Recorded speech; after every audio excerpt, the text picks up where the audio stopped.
यार सुमेरा हमीद एपिसोड 38। साधना कमरे की खिड़की खोल दो। निशिस्ता में बैठे उन्होंने कहा। इतनी ठंड में? हाँ खोल दो, बल्कि सब खिड़कियां खोल दो। आपको ठंड लग जाएगी। ठंड लग जाए कोई गम ना लगे, उन्होंने बड़ी दिलगिरफ्ती से कहा। दोनों कई घंटों से खामोश नशिस्ता में बैठी थीं। साधना ने अपनी इबादत की और लेडी मेहर ने अपनी। दोनों ने ही एक इंसान के लिए कितनी ही देर दुआएं की थी। फ़ोन उनके पास ही रखे थे और जब कभी कोई फ़ोन बजता था दोनों ही उसे उठाने के लिए तैयार नहीं होती थी। लेडी मेहर अपनी आंखें पोंछ रही थी। आंखें बार बार साफ करने पे भी उन्हें समझ नहीं आ रही थी कि उनकी आंखें खुद ब खुद नम क्यों हो रही हैं। उनके हाथ पैर क्यों कांप रहे हैं। उन्होंने अमरहा को फ़ोन किया, लेकिन उसका फ़ोन बंद जा रहा था। उन्होंने खुद ही सोच लिया कि मैच देख रही होगी, मोबाइल की चार्जिंग ख़त्म हो चुकी होगी। चंद घंटे उन्होंने मुश्किल से गुजारे। फ़ोन फिर भी बंद मिला। उठकर नफल पढ़े, दुआ मांगी, लेकिन दिल पे गहरी हुई अफसर्दगी ख़त्म नहीं हुई। बस उनका दिल अमरहा में ही अटका था। बस यही चाहते कि उसकी आवाज़ सुन ले। उन्होंने साधना को फ़ोन किया। अमरहा फ़ोन नहीं उठा रही। तुम वीरा या एन का नंबर दो या साई का। साधना चुप होकर सोचने लगी, फिर कुछ देर बाद बोली, वहाँ सिग्नल्स का मसला है शायद। मैं एन और वीरा को खुद भी फ़ोन कर रही हूँ, किसी का नंबर नहीं मिल रहा। ये बच्चे बाहर जाकर लापरवाह हो जाते हैं। घूम फिर कर वापस होटल आएंगे तो खुद ही कर लेंगे। साधना ने झूठ बोला। मैच तो कब का ख़त्म हो चुका। हाँ, पर सुना है मैच के बाद वहाँ सड़कों पर बड़ा मार्च होता है। मैच इंग्लैंड ने जीत लिया है तो शायद। साधना की जुबान लड़खड़ा सी गई। दादा ने फ़ोन बंद कर दिया। टीवी पर चलने वाली ब्राज़ीलिया स्टेडियम में होने वाले तसादुम की छोटी सी खबर उन्होंने देखी नहीं थी। उनके अलावा घर में किसी को भी मालूम नहीं था कि अमरहा इस वक्त ब्राज़ीलिया में है। दोनों के दरमियान के मामला ज़्यादातर दोनों के दरमियान ही रहते। दादा अमरहा को किसी की परवाह नहीं होती थी और अमरहा दादा के अलावा किसी और से बात नहीं करती थी। मुकाम, बेनामो निशान और मकड़ी के से जालों में घिरने की कैफियत। खारदार बारीक तारों से जालों को काट काट कर वो आजिज़ आ चुकी थी। उसके दोनों बाजू, बिलखसूस बायां बाजू, जल रहा था जैसे वहां दहकते अंगारे दबा दिए गए हों। वक्त का सुल्तान इब्हाम रूपोशी से निकल आया। सब गुडमुड होता चला गया। जालों ने एकदम उसके पूरे वजूद को अपनी लपेट में लिया और उसे एक समत घसीटने लगे। मैं जवान होता तो तुम्हारे साथ क्रिकेट खेल लेता। मैं तो बूढ़ा सा इंसान हूं ना। आवाज़ रास्ता बनाकर उसे छू कर गुजर गई। मुझे वीरा कहते हैं। सुपर पावर रूस को तो तुम जानती ही होगी। वो यूनी में एड़ी के बल घूम रही थी। उसके कानों में शोर बढ़ रहा था। अमरहा, आलियान। आंख खोल कर वो खोले ही रखने की मुतहम्मिल नहीं हो सकी। बहुत देर बाद जब उसकी दोबारा आंख खुली तो वहाँ सामने कोई नहीं था, बल्कि एक नर्स और डॉक्टर्स उसका चेकअप कर रहे थे। उसकी रिपोर्ट्स पढ़ रहे थे, डिस्कस कर रहे थे, उसका बीपी चेक करते। नर्स ने उसे मुस्कुरा कर देखा और उसका गाल झटका। वक्त तुम्हें जिंदा रखे। मुझसे कहा गया था कि मैं तुमसे ये कह दूँ। वो माहौल को पहचानने की कोशिश कर रही थी, लेकिन सिर्फ इस जुमले को ही पहचान सकी। उसे सिर्फ ये याद रह गया था कि किसने उससे कहने के लिए कहा होगा। फिर से गहरी नींद में चली गई। अगली बार जब पलकों के खिलाफ पुतलों से उठाए तो बेड के सामने शीशे की दीवार के पार उसे कोई खड़ा नजर आया। वो कौन है जो ऐसे खड़ा है, जैसे उसका कोई प्यारा मर चुका हो। उसे उसे पहचानने में थोड़ा वक्त लगा, क्योंकि वो आलियान तो था, लेकिन आलियान जैसा नहीं था। तो ये आलियान है? उसका कोई अजीज मर चुका है? क्या मैं? अगर वो अजीज मैं हूं तो मैं मर चुकी हूं या दरअसल अभी जिंदा हुई हूं? अपने दोनों हाथ उसने शीशे पर रखे हुए थे, जैसे उसे छू रहा था। हॉस्पिटल का स्टाफ अब उससे आजिज आ चुका था। वो उसे आईसीयू के कमरे के ग्लास वॉल के सामने खड़े रखने के लिए मजबूर हो चुके थे। वो लड़का थक रहा था, न हट रहा था। उसके दोस्तों ने भी उन पर गैर मामूली दबाव डाल रखा था कि उनमें से एक लड़के कॉरल का कहना था कि आखिर वो होश में क्यों नहीं आ रही, उठकर बैठ क्यों नहीं रही, बातें क्यों नहीं कर रही। उसका ये सवाल भी खासा अहम था कि इतना बड़ा हॉस्पिटल जो डॉक्टरों की फौज से भरा पड़ा है, एक नन्ही सी लड़की को जल्दी ठीक क्यों नहीं कर पा रहा। नन्ही सी लड़की बेड पर उन सब से अकेली लेटी है, उन सब से अनजान कि बाहर की दुनिया में क्या हो रहा है, उससे भी अनजान कि अब वो किसकी दुनिया मुट्ठी में समेटे उसे खड़ा रखे हुए है। जिस रात वो मामा मार्गरेट का हाथ अपने हाथ में लिए लेटा रहा, तो दरअसल वो उस खुशफहमी में मुब्तला था कि ऐसे उसकी माँ उसे छोड़कर कहीं नहीं जाएगी। पर वो चली गई। इतना बड़ा होने के बाद उसके सामने इसलिए खड़ा है कि वो कहीं नहीं जा सकेगी। मसला पहले भी वही था, मसला अब भी वही था। जब डॉक्टर्स उसका तफसीली चेकअप करके जा चुके तो वो अंदर सिर्फ 2 मिनट के लिए जा सका। उसके करीब जाकर उसके दाएं हाथ को आहिस्तगी से उठाकर अपनी हथेली पर रखा। खुदा मुझ पर बहुत मेहरबान है अमरहा, और मुझे उस पर शक नहीं। 2 मिनट तक वो उसका हाथ अपने हाथ में लिए खड़ा रहा। वो आंख नहीं खोल पाई। कुछ और वक्त गुजरा। उसने महसूस किया एक नरमो नाजुक हाथ उसके हाथ को थाम लिया है, उसके पेशानी का बोसा लिया। मैं जिंदगी में कभी नहीं रोई, और तुमने मुझे रुला दिया। सब खराब कामों की जिम्मेदार तुम हो अमरहा। जब साई आया तो वो सोई जागी सी थी। उसे खामोशी से देखता रहा और चला गया। एन के बाद फिर कौरल आया। खुदा तुमसे पूछे अमरहा, खुद तो तुम बड़े मज़े से लेटी हुई हो, और हमें तुमने बाहर खड़ा कर रखा है। बाहर बैठने की जगह तो बहुत है, लेकिन सोने ही नहीं। मेरे आसपास कितने ही लोग अपनी खाने पीने की चीज़ें लिए घूमते रहे, और मैंने किसी एक पर भी हाथ साफ नहीं किया, बल्कि शराफत से अपने पैसों से लेकर खाता रहा। अगर तुम चंद और घंटे इसी हालत में रहीं तो मुझे खौफ है कि मैं एक फरिश्ता सिर्फ इंसान बन जाऊंगा। मुझे फरिश्ता बनने से बचा लो अमरहा। और खुलती बंद होती आंखों से परेशान अमरहा पहली बार मुस्कुराई। अगर तुम फरिश्ते भी बन गए तो भी फरिश्तों के शैतान ही कहलाए जाओगे, अमरहा ने सोचा। बहुत ज़्यादा सोचने की ज़रूरत अब नहीं रही। वीरा ने पापा को फ़ोन किया।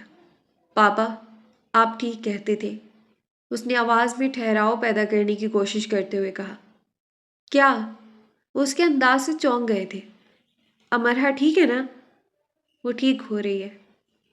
तो तुम किस बारे में मुझे ठीक कह रही हो वीरा? जो ज़्यादा अक्लमंद बनते हैं वो कोई ऐसी बेवकूफ़ी ज़रूर कर गुजरते हैं जो उनकी सारी अकल जहानत पर कह के लगाती है। तो तुमने ये बेवकूफ़ी की? उन्हें बात समझने में ज़रा से भी देर न लगी कि वो किस बेवकूफ़ी की तरफ इशारा कर रही है। हाँ, आवाज़ का ठहराव जाता रहा। उसकी आवाज़ भी गई और सिर्फ अपने बाप के सामने वो रोने लगी। तुम्हें खुद को मजबूत करना चाहिए। जब वो काफ़ी देर तक रो चुकी तो उन्होंने कहा, मुझे तकलीफ़ इस बात की है कि मैं अनजान रही और मुझे अनजान रखा गया। क्या तुम उस सब पर तलखी से आंसू बहाते रहना चाहती हो? अगर मैं तुम्हें जानता हूं तो शायद नहीं। वीरा, इस वक्त तुम्हारा रद्द-ए-अमल एक ऐसे इंसान का सा होना चाहिए जो खुद को एक तरफ रखकर मामलात को खुशीसलूबी से तकमील की तरफ ले जाता है। क्या तुम चाहती हो तुम्हारे बारे में ये सोचा जाए कि तुम बर्फ सी ठंडी और बेईमानी हो? तुम्हें जज्बात की वो गर्मी है ही नहीं जिसकी तवक्को हम इंसान एक दूसरे से करते हैं।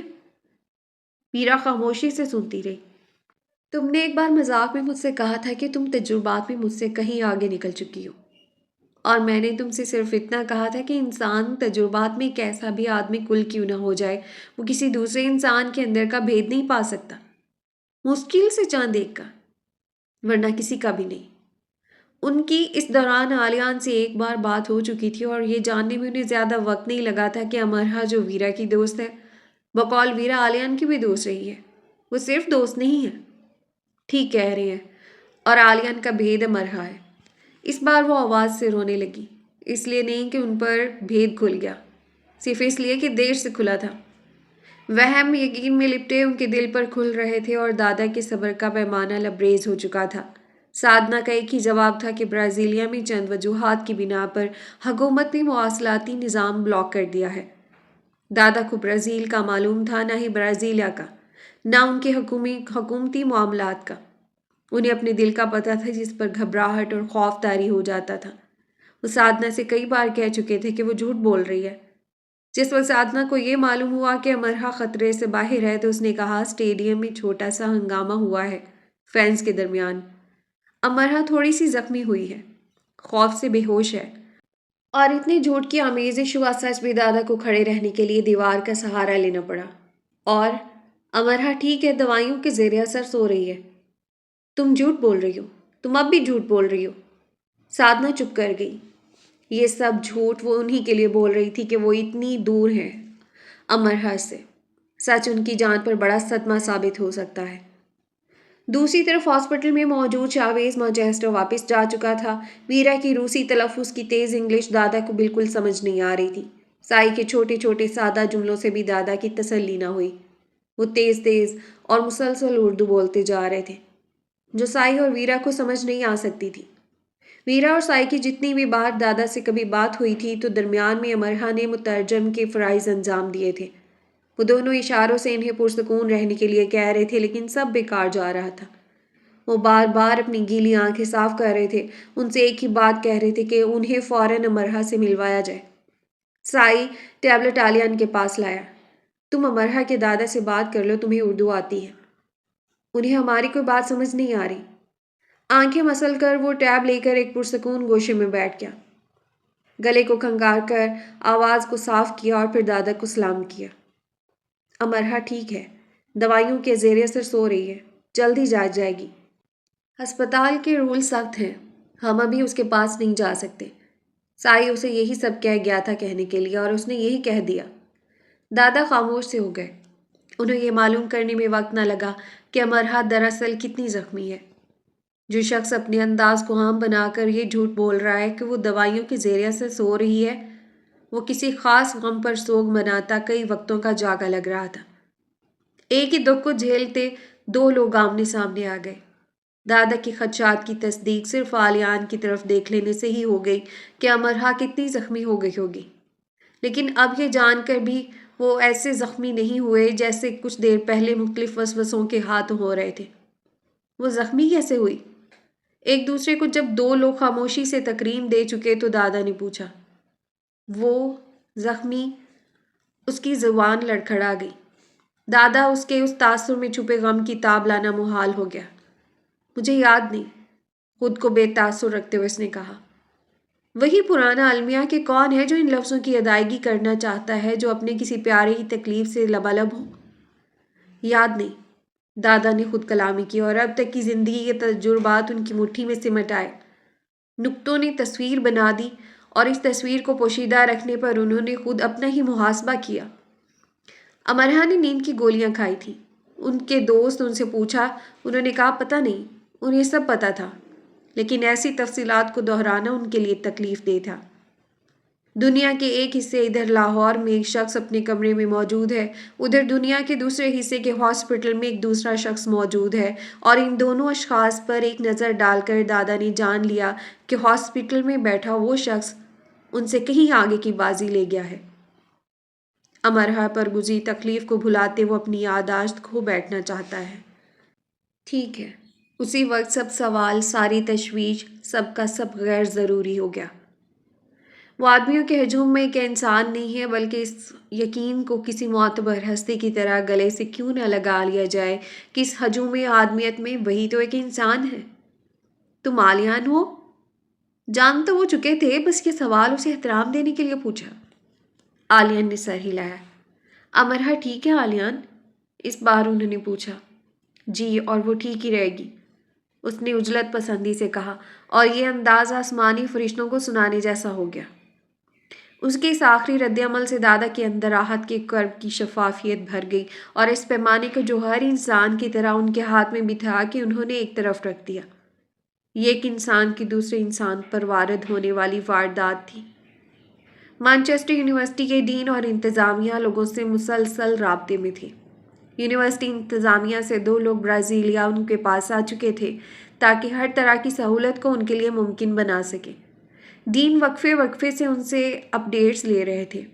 यूनिवर्सिटी ने अपने 28 तलबा के ज़ख्मी होने का ऑफिशियली ऐलान कर दिया था, जिसमें से 20 मामूली ज़ख्मी हुए थे और 8 मामूली से ज़रा ज़्यादा, और उन 8 में से सिर्फ अमरहा थी जिसे गोली लगी थी।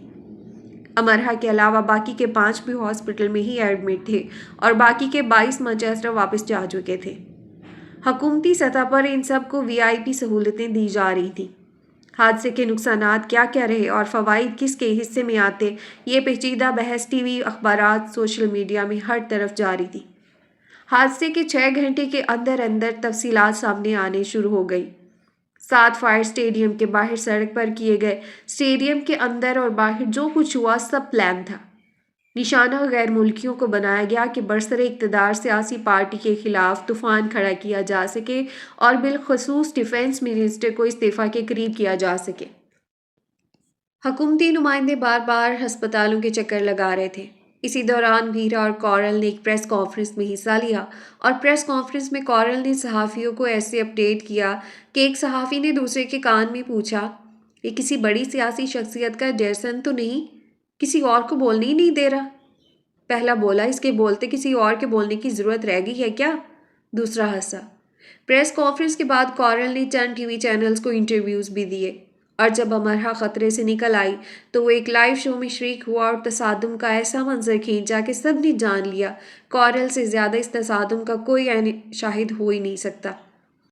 اس بیچارے نے اپنے سر جسم کے باقی حصوں پر لاتعداد بوتلیں کھائیں لیکن کتنے ہی کمزور دل افراد کو بحفاظت تصادم سے دور محفوظ کیا۔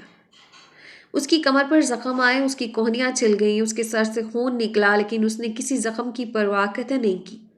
ساتھ ہی اس نے چند ایسی باتوں کا اضافہ کر دیا جو اس پورے تصادم میں کہیں بھی نہیں ہوئی تھی۔ ان سب کو اتنا کچھ بتاتے ہوئے انہیں یہ بتانا بھول گیا کہ شاید میچ شروع ہونے سے پہلے وہ خود ایسا ہنگامہ کروانے کا سوچ رہا تھا۔ اگر برازیلین یہ جان لیتے کہ جس نے پورے تصادم کا اکیلا ہیرو ہونے کا دعویٰ کیا ہے دراصل اس کی کالی زبان سے نکلے لفظ سچ ہو گئے، برازیلیا اسٹیڈیم پر آفت ٹوٹ پڑی تو آفیشلی اسے کورل دی منحوس مارے کا خطاب دے دیتے، اس کے پاسپورٹ پر بین ٹل آفٹر ڈیتھ کا ٹھپا لگا دیتے۔ اس لائیو شو میں اس کی دھواں دار پرفارمنس دیکھ کر کئی دوسرے چینل اسے کال پر کال کرنے لگے۔ اس نے تھوڑا تھوڑا وقت سب کو دیا۔ مزید یہ کہ ایک چینل نے اس تصادم کا دباؤ کم کرنے کے لیے ایک نیم مزاحیہ لائیو پروگرام ترتیب دیا جس میں ہلکے پھلکے انداز سے یہ بتایا جانے والا تھا کہ اگر ایسی صورتحال کا کوئی شکار ہو جائے تو اسے کس رد عمل اور حاضر دماغی کا مظاہرہ کرنا ہے۔ اسے روم میں شفٹ کر دیا گیا تھا۔ ویرا اور سائی اس کے ساتھ رہے۔ ایرن، ڈیرک، ڈائم، نوال، باقی یونی فیلوز آتے جاتے رہے اور ان سب کی رات کی فلائٹ تھی۔ جو واپس جا چکے تھے وہ ویڈیو کال سے اس کا احوال پوچھتے رہے۔ ڈین اور انتظامیہ کے لوگوں نے بھی اس سے بات کی۔ کورل صبح سے اس کے پاس ہی تھا، پھر وہ ہوٹل تیار ہونے چلا گیا۔ اسے اسٹوڈیو جانا تھا۔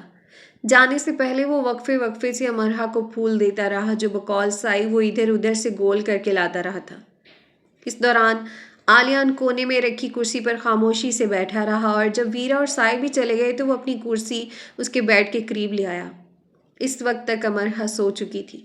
اس کے سر میں درد کی ٹیسیں اٹھتی تھیں اور اس کی آنکھیں بار بار بند ہو جاتی تھیں۔ انجیکشن لگنے اور دوا کھانے کے 1 گھنٹے کے اندر اندر اسے نیند آ جاتی۔ نیند گہری نہیں ہوتی تھی، وہ درد سے سوتی جاگتی رہتی تھی۔ اسے الٹے سیدھے خواب آتے اور وہ ڈر کر یہ چونک کر جاگ جاتی۔ ساری دنیا سو جائے اور ہم کچھ چرا لے جائیں۔ آلیان اس کیفیت میں تھا اور وہ امرہا کو دیکھتے اس کی تصویریں چرا رہا تھا۔ دن نے شام کو آواز دی اور شام رات کے انتظار پر ختم ہوئی۔ امرہا نے اپنی آنکھیں کھول دی۔ لفظوں کی فی الحال ضرورت باقی نہ رہی، وہ اسے دیکھ رہی تھی۔ وہ سر جھکائے ہتھیلی کی پشت پر رنگ بکھیر رہا تھا۔ تم نے میرے ہاتھ پر کیا بنایا ہے؟ کتنے ہی لمبے عرصے بعد گفتگو کا آغاز ہوا۔ امرہا نے پہلا سوال پوچھا۔ خود کو، اس نے جواب دیا، جس کے بعد کسی اور سوال کی ضرورت ہی باقی نہ رہی۔ خود کو؟ اس نے انجانی خوشی سے کئی بار زیر لب اس جواب کو دہرایا اور جانا کہ اس کے سوال کا اس سے خوبصورت جواب کوئی ہو ہی نہیں سکتا۔ اس نے خود کو اس کی دسترس میں دے دیا، خود کو اس میں رقم کر دیا۔ اس نے چاہا وہ چھلانگ لگا کر بیڈ سے کود جائے اور کھڑکی سے باہر خود کو نکال کر پوری قوت سے چلا کر پوچھے، کیا اس وقت دنیا میں مجھ سے زیادہ خوش قسمت انسان کوئی ہے؟ ہے؟ اچھا پھر یہ بتاؤ کہ تمہارے پاس آلیان ہے؟ لیکن اس نے یہ سب نہیں کیا کیونکہ اس سے کچھ اور کرنا اور کہنا تھا۔ تم نے تو کہا تھا میں تمہارے لیے مر چکوں جیسی ہوں۔ میں مر بھی جاؤں گی تو تمہیں کوئی فرق نہیں پڑے گا۔ امرہا اپنی ساری تکلیف بھول چکی تھی لیکن حیرت انگیز طور پر اسے اپنے نام کی طرح یاد تھا۔ وہ آگے بڑھنے سے پہلے پچھلے حساب چکانا چاہتی تھی۔ فقط مر کے استعمال سے جیسے آلیان پھر سے نیم مردہ سا ہو گیا اور اداسی سے بولا، ہاں مجھے فرق نہیں پڑا، تم ایک برے انسان ہو۔ امرہا ذرا سا اٹھ کر टेक लगाकर बैठ गई और ये करते उसने जानबूझकर आलियान की मदद नहीं ली। बिलाशुबा मैं एक बुरा इंसान हूँ। आलियान ने बहुत आराम से मान लिया। तुम इंतहाई बददिमाग और गुस्सैले इंसान हो। पहले जुमले से अमरहा की तसल्ली नहीं हुई। हाँ, और मैं दीवाना सा भी हूँ। आलियान, उसकी तसल्ली करनी चाहिए। तुम जिद्दी और हट दरम भी हो। हाँ, बिल्कुल, मैं बदतमीज़ भी हूँ। हाँ, तुमने अभी तक बात करने की तमीज़ नहीं सीखी। तुम इतने कितने सारे बड़े हो गए हो, लेकिन अभी तक कितना बड़ा समूह बसोर लेते हो। तुम्हारी आंखों की सख्ती बारूद की तरह महसूसात के परखच्चे उड़ा देती है। हाँ, बिलाशुबा तुम सच कह रही हो, उसने कहा जबकि अमरहा के ज़ख़ीरा अल्फाज पर वो हंसना चाहता था। तुम्हारा दिल पत्थर का है। नहीं, मैं सारे का सारा पत्थर का इंसान हूँ। आगे अमरहा को समझ नहीं आई उसे और क्या कहे। कहा जाता है औरत शिकवे का दूसरा नाम है, और मैं ये कहती हूँ कि महबूबा शिकवे का पहला नाम है। मैंने सुना तुम मुझे आवाज़ें दे रहे हो, और तुम्हारी आवाज़ फर्श से अर्श तक उठती जाती है। आलियान की बुराइयां ख़त्म हो गईं। उसकी याददाश्त जाती रही तो अगली बात उसने ये कह दी और बे आवाज़ रोने लगी। उसी रोने के दौरान उसने फैसला किया उसे आलियान के साथ इंतहाई सख्त रवैया अपनाना चाहिए, कम से कम उतने वक्त तक जितने वक्त के लिए आलियान ने अपनाए रखा। तुम मेरा हाथ छोड़ दो और सुन लो, मैं कई सालों तक तुमसे बात नहीं करूंगी। आलियान, जो बहुत दिलगिरफ्ती से उसे रोते हुए देख रहा था, सोचने लगा शायद वो उसे नापसंद करने लगी है। इसकी बात पर हंस दिया। ठीक है, मत करना बात, लेकिन सिर्फ इतना बता दो, अमरहा मेरे साथ तो रहोगी? नहीं, ये भी ठीक है, फिर मैं तुम्हारे साथ रह लूँगा। अमरहा की गीली पलकों को उसने उंगली की पोर से खुश करते हुए कहा। नहीं, उसने पहले से ज़्यादा सख्ती से कहा, और आलिया ने उसे उसकी अदा जाना। उसे बताना चाहा कि अब दुनिया में कोई ऐसी जगह नहीं रही जहाँ अमरहा उसे छोड़कर रह सके और वो उसे वहाँ रहने भी दे। मैं इस बात पर कायम रहूँगी। आलियन फिर हंस दिया। सुनो अमरहा, मैंने एक अच्छी दुआ मांगना सीख लिया है। मुकाम ऊंचाई पर है और वो माइक के सामने है। वीरा। उसने बुझते शहर की जलती रोशनियों को देखा और उसकी आंखें उदासियों के पानी से चमकने लगी। गले को खंकारे बिना उसने बोलना शुरू किया। पहले मैंने बात शुरू की और मैं ख़त्म करना भूल गई थी। अब मुझे समझ नहीं आ रही कि मैं बात कहाँ से शुरू करूँ। अमरहा से, खुद से, या आलियान से। अमरहा। उसने गहरा सांस लिया। आप उसे नहीं जानते। मैं भी नहीं जानती थी। मुझे सिर्फ ये मालूम था कि वो मेरी दोस्त है, लेकिन कुछ वक्त गुजरा, मुझे मालूम हुआ मैं उसकी दोस्त नहीं थी। अगर मैं उसकी दोस्त होती तो मुझसे वो सब कह देती जो किसी और से नहीं कह सकती थी। वो बात जो उसने ऑपरेशन थिएटर में जाने से पहले कही, या उस वक्त जब वो गिर गई थी। जब मैं उसकी तरफ लपकी तो मैंने देखा वो पूरी शिद्दत से आंखें खोले रखने की कोशिश कर रही है। मैंने गर्दन मोड़कर देखा तो वो इतनी तकलीफ में भी उस समत देखने की कोशिश कर रही थी जिस समत आलियान गिर चुका था। ऐसी तकलीफ दे बेहोशी में वो हॉस्पिटल आने तक कई बार चौंक कर उठी। उसने सिर्फ आलियान का नाम लिया। जितनी बार वो चौंक कर उठी उतनी ही बार वो अपने जख्मों से ज्यादा किसी और ही की तकलीफ में थी। वीरा रुकी और उसने एक नज़र सबको देखा। वो देख सकती थी कि जिन लोगों को वो अपने और आलियान के बारे में बता गई थी, उन्हें अमरहा के बारे में जानना कैसा लग रहा था। शौक। वीरा ने सर उठाकर गिरने के करीब आंसुओं को आंखों के अंदर करना चाहा, लेकिन वो आंखों के अंदर ठहरे रहे।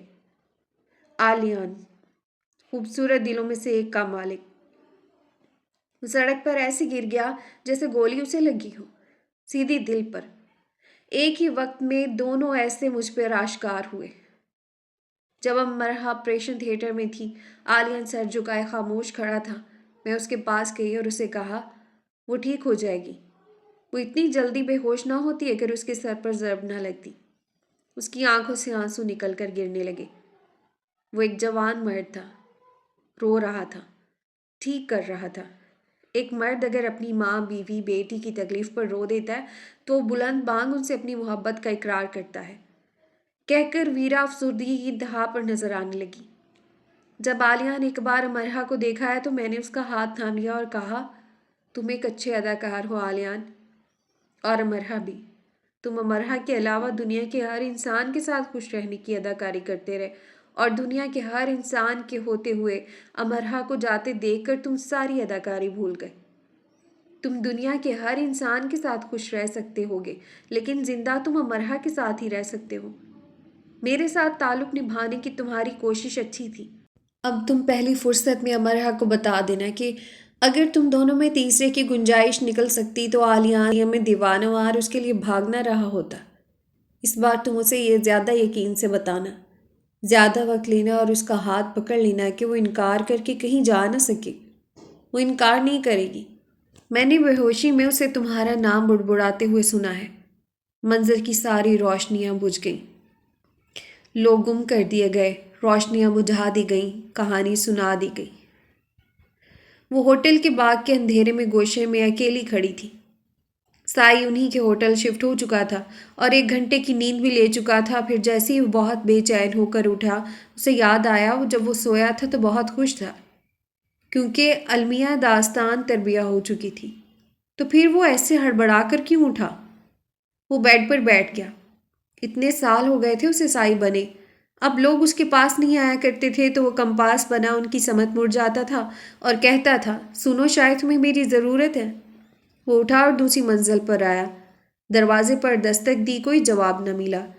پھر یہ سوچ کر کہ ہاسپٹل امرہ کے پاس نہ چلی گئی ہو اسے فون کیا، لیکن اس کا فون بند تھا۔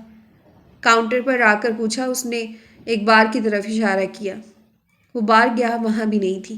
وہ خود ہی اسے ڈھونڈتا رہا۔ وہ خود میں اتنی مگن تھی کہ وہ عین اس کے سر پر کھڑا ہو کر سب سننے لگا اور اسے خبر نہیں ہوئی۔ اس نے ویرا کا ہاتھ پکڑا اور کمرے میں لے آیا۔ دونوں نیچے کارپٹ پر دیوار سے کمر جوڑ کر ساتھ ساتھ بیٹھ گئے۔ میں جانتا ہوں تم دکھی ہو۔ دوستو، آج کی ویڈیو میں اتنا ہی۔ اپنا رکھیے ڈھیر سارا خیال اور مجھے اپنی دعاؤں میں یاد رکھیے گا۔ ملتے ہیں نیکسٹ ویڈیو میں، تب تک کے لیے اللہ حافظ۔